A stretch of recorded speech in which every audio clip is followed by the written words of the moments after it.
Assalamualaikum warahmatullahi wabarakatuh. Selamat pagi, semoga berbahagia dan sehat selalu. Baik, kawan, kembali lagi dengan saya di tutorial berikutnya. Sering berjalannya waktu, saya sempat membuat tutorial cara membuat semayan dari awal sampai siap tanam.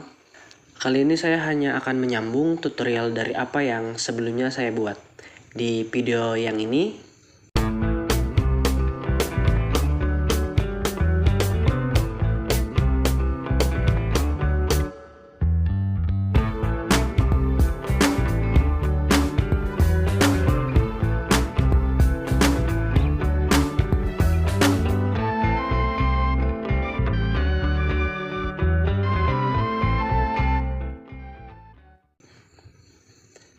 banyak dari rekan-rekan yang bertanya, baik itu di kolom komentar atau secara langsung.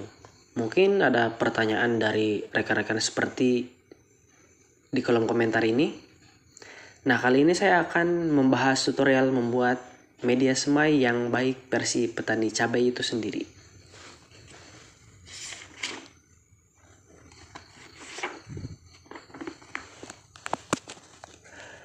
Oke, kita langsung ke pembahasannya saja. Untuk media semai yang saya gunakan terdiri dari 3 bagian, diantaranya sekam padi atau gabah yang sudah difermentasi secara alami. Yang kedua, saya menggunakan kohe ayam yang sudah difermentasi. Dan yang ketiga, itu tanah.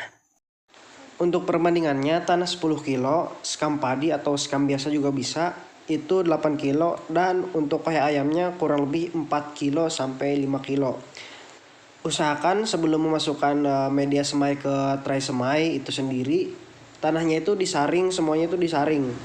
Jadi biar proses perkecambahannya itu berjalan dengan sangat maksimal agar perakaran itu tidak terganggu oleh tanah-tanah yang misalkan masih padat.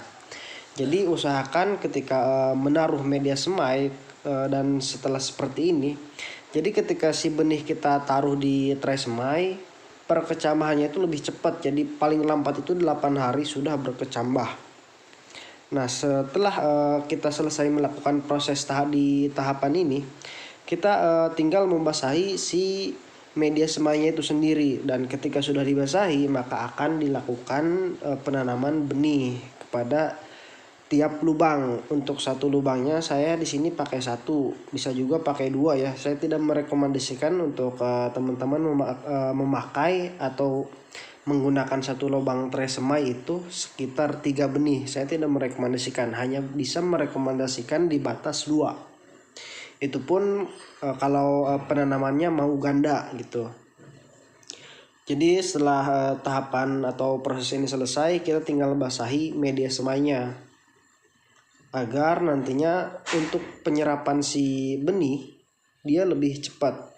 Nah, ketika pembenihan ini sudah selesai dan si benih sudah dimasukkan, kita tinggal melakukan penutupan memakai karung agar kelembaban itu terjaga secara maksimal. Dan proses perkecambahannya juga lebih cepat karena si air yang ada di dalam tanah ini tidak terserap oleh sinar matahari langsung. Ketika dia tidak dilakukan penutupan oleh mulsa atau karung bekas, jadi si tanahnya itu akan kering sehingga proses perkecambahannya itu sedikit agak lambat. Jadi walaupun kita diamkan selama 5 sampai 8 hari, dia itu tetap di tanahnya itu tetap lembab karena tidak ada fotosintesis yang masuk ke dalam tray semainya itu sendiri begitu. Nah, setelah tahapan ini kita tinggal memasukkan per lubang 1 biji, bisa juga 2 biji. Saya tidak merekomendasikan untuk 3 biji ya. Nah, setelah tahapan ini selesai, seperti yang saya katakan tadi bahwasannya tinggal nunggu 8 hari. Kalaupun teman-teman mau pakai fungisida, itu cukup pakai mancozeb saja. Saya tidak merekomendasikan untuk pakai fungisida golongan azol seperti azoxystrobin, triazol atau yang sejenisnya. Karena itu bisa memperlambat pertumbuhan pada tanaman itu sendiri. Mungkin hanya itu saja, kurang lebihnya mohon maaf. Silahkan kalau teman-teman suka, subscribe, komen, juga like. Oke, wassalamualaikum warahmatullahi wabarakatuh. Terima kasih.